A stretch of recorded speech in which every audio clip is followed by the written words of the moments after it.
নমস্কার বন্ধুরা, আশা করি তোমরা সকলে খুব ভালো আছো আর আমিও ভালো আছি। আমার চ্যানেলে তোমাদের আরও একবার স্বাগত। আজ আমি তোমাদের সঙ্গে রান্নার একটি ব্লগ শেয়ার করব। আজ আমি বানাবো আলু ও ক্যাপসিকাম দিয়ে পাঙ্গাস মাছ। তো তার জন্য আমি সব কিছু রেডি করে নিয়েছি। দেখতেই পাচ্ছ, আলু, ক্যাপসিকাম, পেঁয়াজ, টমেটো, আদা, রসুন, কাঁচা লঙ্কা সব রেডি করে নিয়েছি। এবার আমি একটি পেস্ট বানিয়ে নেব। তাতে দিয়ে দেব একটি টমেটো, 8-10টা কাঁচা লঙ্কা, দুটো ছোট সাইজের পেঁয়াজ কুচি করে দিয়েছি, 2 ইঞ্চি মতো আদা থেতো করে নিয়েছি, আর রসুন। এগুলো আমি মিক্সিতে দিয়ে ভালো করে একটি পেস্ট বানিয়ে নেব। আমার পেস্ট রেডি হয়ে গিয়েছে। এদিকে কড়াইতে মাছগুলো ভেজে নেব। তার জন্য প্রথমেই আমি পাঙ্গাস মাছগুলোকে লবণ, হলুদ এবং সামান্য কাঁচা সর্ষের তেল দিয়ে মেখে নেব। যে কোনো আঁশবিহীন মাছ ভাজার আগে সর্ষের তেল দিয়ে মাখিয়ে রাখলে কিছুক্ষণ, তাহলে মাছ ফোটে না। যেটা পাঙ্গাস মাছ ভীষণই ফোটে, তাই এই ট্রিক্সটা তোমরা রান্নার সময় ইউজ করতে পারো। দেখবে মাছ আর ফাটবে না আর তেলও ছিটে আসবে না। তো এখানে আমি মাছগুলোকে প্রায় 15 মিনিট ধরে মেখে রেখে দিয়েছিলাম। আর ফ্রাইং প্যানে আমি তেলটা একটু বেশি দিয়ে দিয়েছিলাম, পরে অবশ্য কমিয়ে দিয়েছি। আর আঁশবিহীন মাছ ভাজার সময় ফ্রাইং প্যানে একদম সামান্য তেল দিয়ে দেবে, তাতে করে মাছগুলো ফুটবে না। তো এখানে আমি মাছগুলো ভালো করে ভেজে তুলে নেব। এখানে মাছগুলো আমি ভালো করে উল্টে পাল্টে তুলে নিচ্ছি। তোমরা দেখতেই পেলে একটা মাছও ফাটলো না এবং তেলও ছিটে এলো না। তো যে কোনো আঁশবিহীন মাছ রান্না করার সময় এভাবেই রান্না করবে।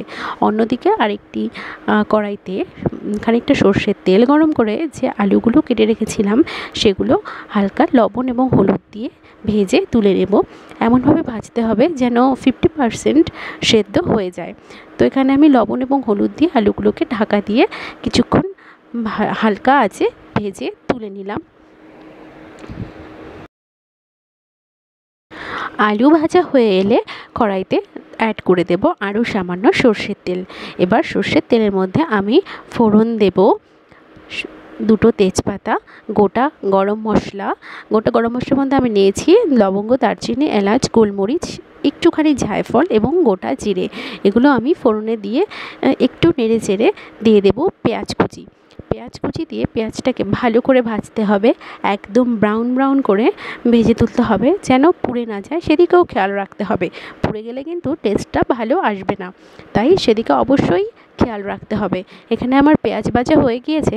এখন আমি যে মশলাটা পেস্ট করে রেখেছিলাম সেটা এই ফোড়নে দিয়ে দেব। কাঁচা মশলাটা দিয়ে ভালো করে নেড়ে চেড়ে খানিকক্ষণ ঢাকা দিয়ে রেখে দেব, একটু জল শুকনো পর্যন্ত। এই দেখো, ঢাকা তুলে তোমাদের দেখিয়ে দিলাম, জল অনেকটাই শুকিয়ে এসেছে। এখন আমি গুঁড়ো মশলাগুলো দিয়ে দেব। গুঁড়ো মশলার মধ্যে দেব লঙ্কা গুঁড়ো, ধনে গুঁড়ো, হলুদ গুঁড়ো, জিরে গুঁড়ো, স্বাদ মতো লবণ। এই সব উপকরণ আমি গ্রেভির মধ্যে দিয়ে দেব। শুকনো মশলাগুলো দিয়ে আমি ভালো করে নাড়িয়ে চাড়িয়ে গ্রেভির সঙ্গে মিশিয়ে দেব। আর সামান্য জল দিয়ে আরও একটু নেড়ে ছেড়ে আমি যে আলুগুলো ভেজে রেখেছিলাম সেগুলো দিয়ে ভালো করে আবার মশলার সঙ্গে মিশিয়ে দেব। আর এই পর্যায়ে আলুগুলো দেওয়ার পর খানিকক্ষণ ঢাকা দিয়ে আমি সেদ্ধ হতে দেব। আরও সামান্য আমি জল দিয়ে দিলাম। এবার ঢাকা দিয়ে আলুগুলোকে সেদ্ধ হতে দেব।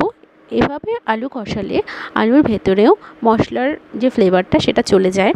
তো তোমরাও এভাবেই বানাবে, তাহলে খেতে ভীষণ ভালো লাগবে। এখানে আমার আলুর সঙ্গে মশলাগুলো ভালো করে মিশে গেছে। আরও খানিকক্ষণ ঢাকা দিয়ে আমি রান্না করে নিয়েছি। এরপর যে ক্যাপসিকামগুলো চৌকো করে কেটে রেখেছিলাম সেগুলো দিয়ে দেব। ক্যাপসিকাম প্রথমেই দেবো না, নাহলে গলে যাবে। আর পরে দিলে ক্যাপসিকামটা সেদ্ধও হবে আর খেতেও বেশ ভালো লাগবে। তো এখানে ক্যাপসিকাম দিয়েও আমি সামান্য ঢাকা দিয়ে রেখে দেবো, যেন ক্যাপসিকামটা একটু নরম হয়ে আসে। তো এখানে আমার সমস্ত উপকরণ ভালো করে কষে এসেছে। তো আমি এখানে কষিয়ে নিলাম। এরপর আমি দিয়ে দেব এখানে পরিমাণ মতো গরম জল।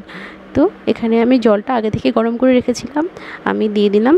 তোমরা যে যেরকম গ্রেভি খেতে পছন্দ করো সেই অনুযায়ী দেবে। তোমরা যদি কম গ্রেভি খাও তাহলে কম দেবে, এবং বেশি গ্রেভি খেলে বেশি জল দিয়ে দেবে।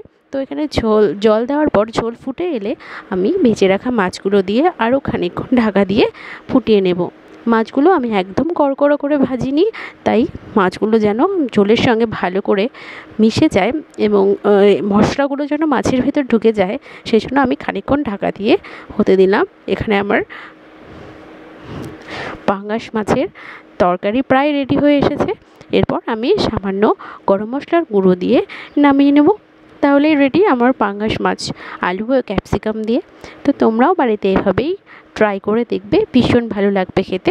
আজকের মতো এই পর্যন্তই, দেখা হবে নেক্সট ব্লগে। তোমরা সবাই সুস্থ থেকো, ভালো থেকো, টাটা।